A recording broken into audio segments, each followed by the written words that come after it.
This is Deep Down. This season I'm going to be having conversations with like-minded friends and colleagues, musicians, artists, writers, dancers and other creative folk, interspersed with some solo episodes where I delve deeper into life as a self-releasing musician and artist. I hope you'll join me and that you enjoy this second season of Deep Down.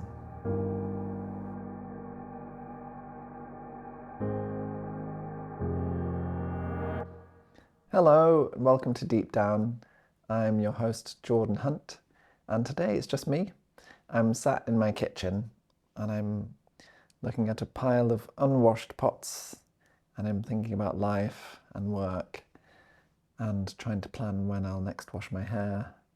And I'm also thinking about how I upcycle my music, which has been on my mind over the past few weeks.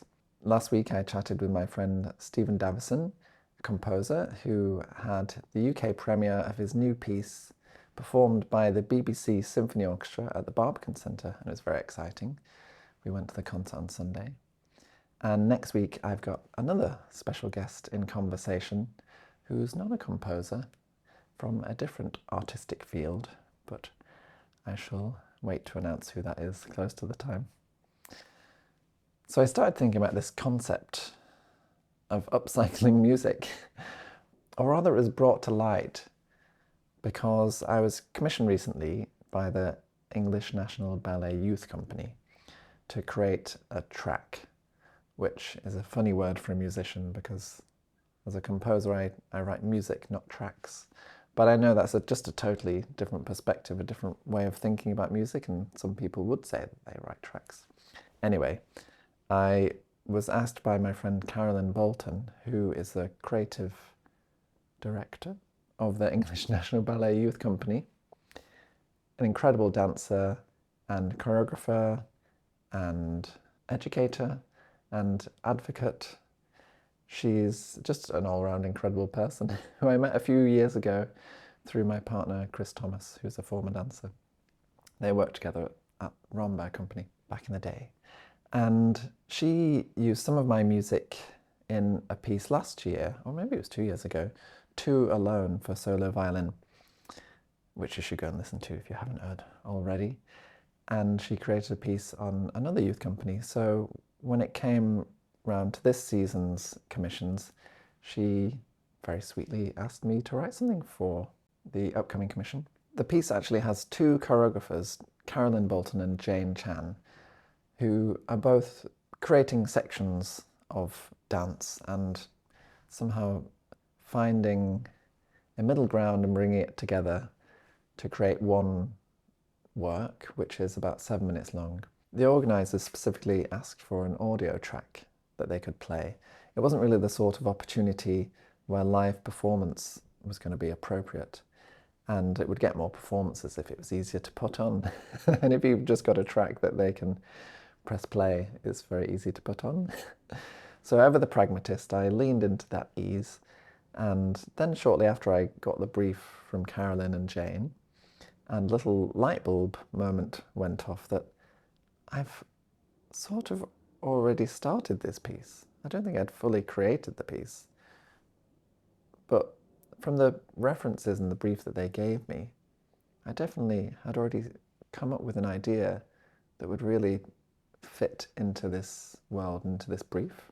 A version of it was sitting on my hard drive from literally about a decade ago, in pieces with a totally different structure and totally different lyrics, and a sort of different undertone and vibe. But there was a skeleton of an idea to run with that meant I wasn't starting from a blank canvas. And if you're feeling nosy, the reference track that she sent me was an old James Blake track that was used in a William Forsythe piece. And I've loved James Blake for many years, and I guess back then, a decade ago, when I had come up with this track, I was having more of a fangirl moment. I think my taste has evolved a little bit since then, but I still totally respect everything that he does. I should also add that I was given about 3 weeks before the deadline for the first draft from the commission to the hand-in date. And it was also over the Christmas period, so I was a little stretched for time, and this pragmatic approach of not starting with a blank canvas really saved me. It also gave me license to not really worry about repeating myself, because I was really just developing the spark of an earlier idea that I'd never had the chance to complete. And it's very important to finish your work, as I've said before, and share it, even if it's not perfect. I'm definitely projecting there because I'm terrible at finishing and sharing music. I'm not terrible at it, I'm just quite slow at it. But I know that's something I could improve on. But this idea of upcycling my old music did arouse sort of a moral dilemma in me, thinking, is this lazy? Can I get away with it? As though I were doing something wrong by using my own music. It's not like I was using someone else's music. I mean, maybe more on that later, but when I ran the idea by other creative friends that this is my plan to revive these old sketches, they uniformly said, oh, that's a great idea, it's genius. And they said that's what all the most successful people do. They might have a great idea that they sit on for ages, that one day later finds its platform. So I was reassured in the moment. And let me tell you, I handed the track in yesterday and I was definitely not lazy in this process. It was almost more painful to rework this old piece than it would have been to start from scratch, because it went through so many countless revisions and edits with two different choreographers and two different tastes to try and assuage. It was not as simple as me just presenting something that I thought, this is good. I had sort of conflicting notes from both parties, and eventually we had to make quite a business-like decision about which path we'd go down. But I'm now really personally happy of the direction we took. But this idea of upcycling or recycling my own music did plant a seed that I probably hadn't inspected for a while. And I started scanning back through my old releases over the years in my head, and I was reminded of how much I'm drawn to this musical technique of theme and variation.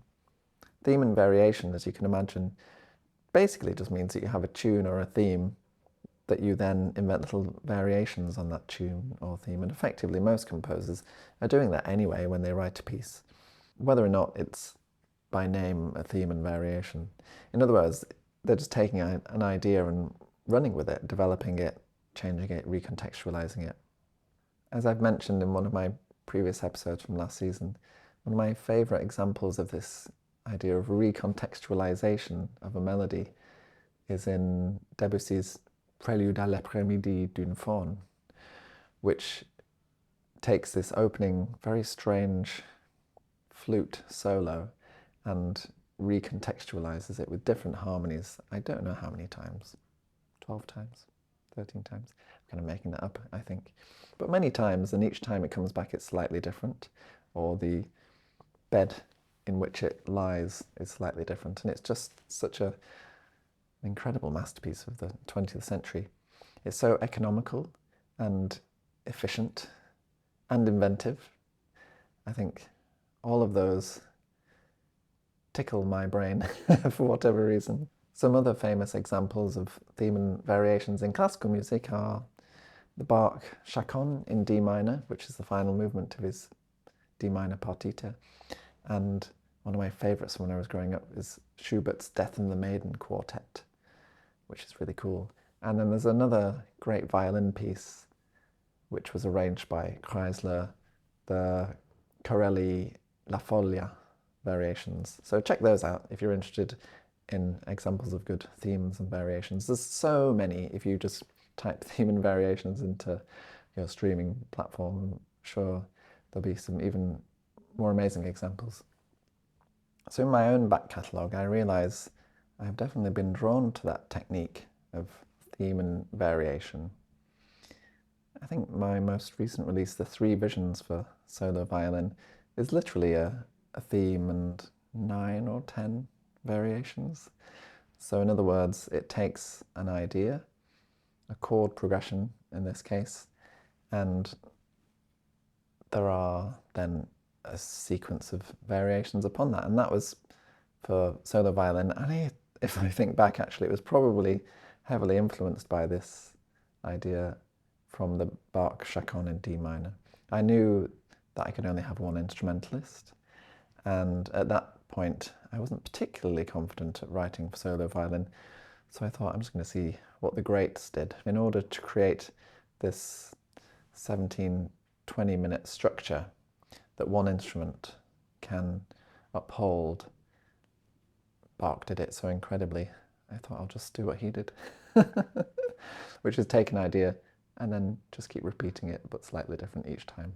And that was written for a dance piece by Christopher Thomas of the same name, that was done at Sadler's Wells in 2018, I think. And you can listen to it on all streaming services.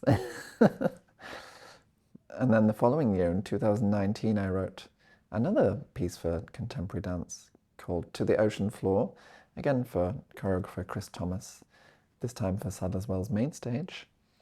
And the piece was very interesting. The brief was very interesting because the choreographers also had this quite specific structural brief to create a piece in two halves, and each half of the piece that they made would be shown either side of an interval. I'm not sure if the audience got the memo about that. So after the first four halves of the four pieces had been performed, the interval bell rang, and then some of the audience left thinking they'd seen the whole piece. But anyway, that's maybe a bit of a flaw on the curators or organisers of the event. But as an artist responding to that idea, it was really interesting. And so I thought, again, the way I'm going to approach this is creating one half of a piece of music and then doing a variation upon it, which suited the story and narrative of Chris's piece again. And then within that, there's a bit of variation from movement to movement. I think it's 5 movements and then another 5 movements. It all concludes in a song, Ocean Floor, actually, which is almost a separate event. And you can also listen to that on all good streaming services or buy a record from my website, jordan-hunt.com. I also did a deep dive episode in season 1, I think it was episode 12, on my song Ocean Floor. So if you're interested in hearing more about the backstory, go and check that episode out. And on my new record, as yet unreleased, Music for Dance Unseen, that will hopefully be out within the coming months, there are actually 2 tracks on that record that are almost like a very messy photocopy of each other. It literally takes one piece of music, or there are 2 tracks that both share the same material. One of them, I can't actually remember which one was written first. I don't think it really matters. But one is sort of melancholic and one is more uplifting. They were both written for some computer game music. And so I had quite a short space of time to try and make an impact. I thought rather than writing 10 minutes of new music, I'll write 5 minutes of music and then do a variation on it, which I thought was quite successful. And it'll be really interesting to see when it's released what people think of the 2 next to each other, side by side, and whether they have a preference. Because I'm not quite sure whether I have a preference. If I had to pick one for the record, which maybe I will have to do if I make a vinyl of it, I'd possibly pick the slower one. Who knows? Hopefully I'll just release them both and then you can make up your own mind. When I think back to my time at the Royal Academy of Music as a student, I was still making themes and variations back then, and I remember being inspired by this piece that I saw in Paris by Matisse, Nude de dos, which is a nude of a figurative image from the back, and it was 4 paper cut images. One that was quite figurative, and you could tell very much that this figure that he cut out, maybe it was a painting, gosh, it's a long time back. Anyway, the image was very clearly a figure from the back. And then he did 3 more variations on that same image that just got more and more abstract until the 4th one didn't necessarily resemble a figure or a person or a back or anything, but you could see side by side the evolution of that first idea. And I loved that. It was really emotional somehow. It helped me make sense of the abstract. The 4th one which was the most abstract, was emotional because I'd seen the first one. Whereas if I'd seen it on its own, I'm not quite sure if it would have had the same impact.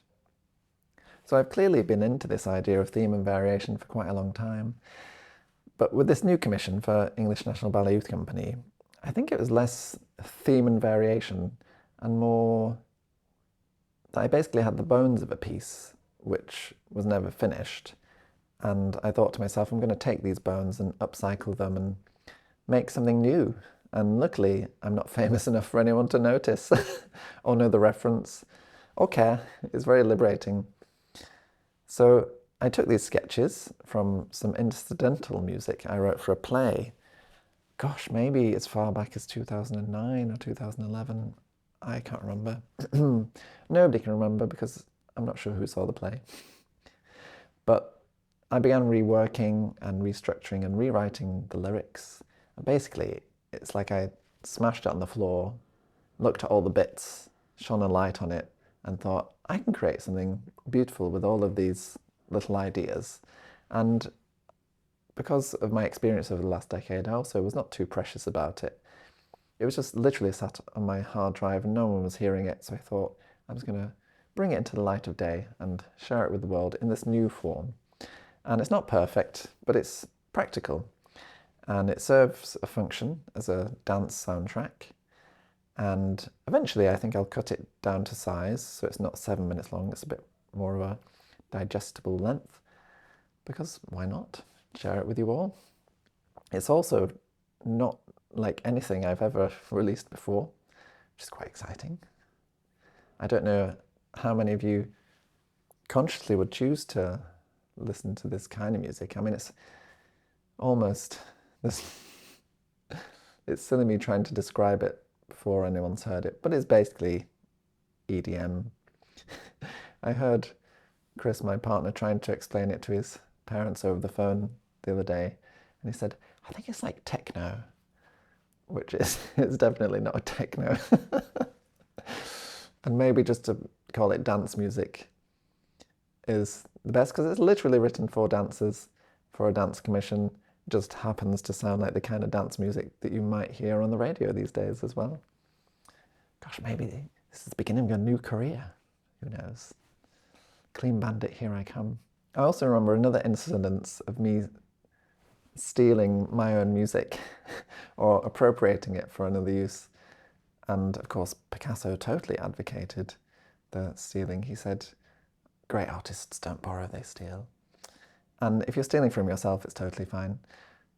So a song cycle I wrote back in 2016, actually, called Songs Without, which is a play on the title Songs Without Words. There are all these beautiful songs without words written by Mendelssohn. These were obviously songs with words, but they were lacking something else. They were a set of songs about loss, effectively, which is where my head was at back in 2016. They're written for my friend Catherine Broderick, incredible soprano who I've known since my very first day at music college, an opera singer who's still going strong. She's just absolutely phenomenal voice and always has had. And I really poured my heart and soul into this song cycle. It was a real collaboration where we both discussed our ideas and experiences of loss or even grieving relationships where people were still alive. I created 5 different songs. The lyrics are, I'm really very proud of them. They're really very beautiful, but it's not been recorded, and you know, only a handful of people have heard them when you compare it to songs that have been streamed 10,000 times. So the 5th and final song from this song cycle, Songs Without, was one of my favourite bits of music that I'd ever come up with in many years. And not too many people have heard it, so I think it was played in concert maybe 3 or 4 times over the years, but it's not been recorded. One day, hopefully. In 2019, when this opportunity came to write To the Ocean Floor for Chris at Sadler's Wells, I knew I wanted to incorporate a bit of this song in that piece somehow. In the end, it appears as like the DNA of the climax of the piano music in track number 10, which is called Rectify the Past, before the final song, Ocean Floor. It reminds me a bit of Shostakovich, I don't know where that just came from, who repeatedly used this musical phrase, D, E flat, C, B natural, in so much of his music. It just appears all over the shop. That's kind of a witty signature. It's literally his initials, DSCH. But in German, the notes D, E flat, C, B would be written or said as DSCH. So in musical notes, you can also hear him repeating his favourite tunes that he wrote in other pieces. And he's pretty famous, and you know, people know both his cello concerto and his 8-string quartet, and he's literally ripped himself off. But they're such fab tunes, I don't think anybody minds. But that's quite inspiring, really, that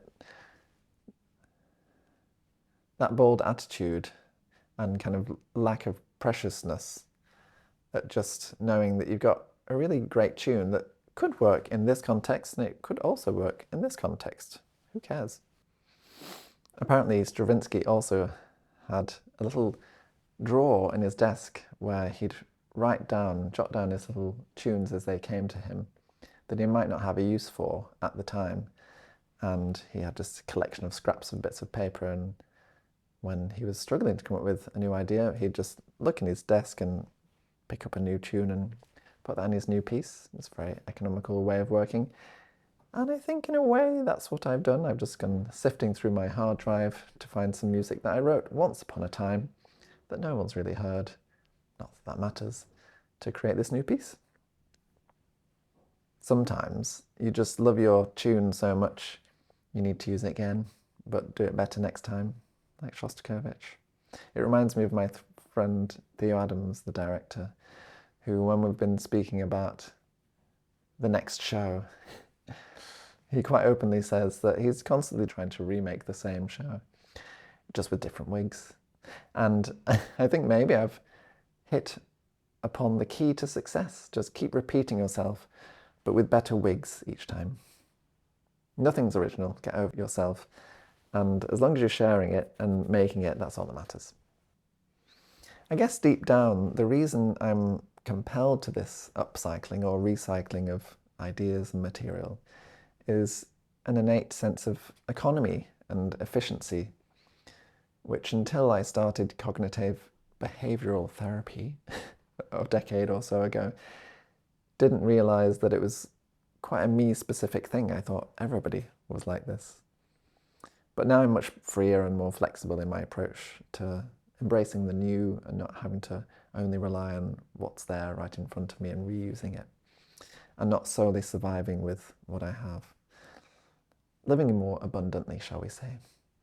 But the fact that I don't really remember having bought myself a new piece of furniture in my 24 adult years, besides a desk, a cheap desk from IKEA and a chair to compose at, that's quite telling. I definitely work with what I've got. I mean, I literally created one of the kitchen cabinet units from a random piece of MDF that was lying about for a year. And I had a rusty old saw, I thought, and some screws and a drill that had been handed down. And I thought, yeah, obviously just make a kitchen cabinet, why not? When you don't know how hard something is, then ignorance is bliss. That was a long, hard day. I think it's just a sign of my need to reuse what's already in the world rather than consuming something new. And as you might be able to see behind me, I have a beautiful collection of jars, which I have lovingly hoarded. Never throw away a jar. They're very useful. I mentioned in the first episode of this second season, No Man is an Island, about my mum making it work with very little, and that feeling of being loath to waste anything or throw out anything that could potentially be useful later. I think that's probably at the heart of this behaviour, this compulsion to recycle and upcycle, which has led to some very organised hoarding over the years, as you can see. But I've learned to try and distinguish between the thoughtless impulse to keep something and whether it will actually truly serve me later. It's an ongoing battle.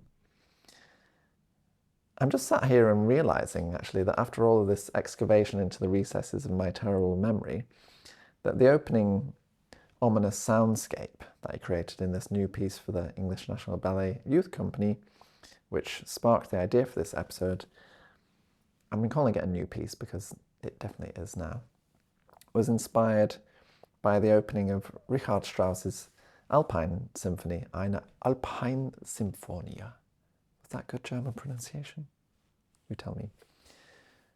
It's got this terrifying, dark, brooding, descending minor scale in the strings, very, very, very quiet, that just keeps getting deeper and deeper and darker, and each of the new notes that's introduced is sustained as though the orchestra has like this giant sustain pedal on the piano effect. It's so cool. I mean, I've obviously always been drawn to things that are very deep for a long time too, it seems. So if you want a hint to the opening of this new track for ENB, then check out the beginning of this Richard Strauss symphonic poem. I guess the opening movement is called Nacht or Night, and it's definitely creating this sense of nightfall. Anyway, I know I've already discussed some of these themes in the first season of Deep Down, and I'm sure I'll think of loads of other things on the same topic that I want to say once I've wrapped this up and released this episode. It's clearly a recurring theme, or theme and variation, for me. So stick around for future episodes to hear me repeating myself, but with better wigs. Oh, that reminds me. I've mentioned these records throughout this episode, so I thought I'll just bring them on to show you what you're missing if you haven't already checked them out. This is To the Ocean Floor, which is a collection of 10 solo piano pieces with a song at the end called Ocean Floor. And this is the 3 Visions for solo violin. And yes, I am holding it the right way up, as you can tell by the back of the CD.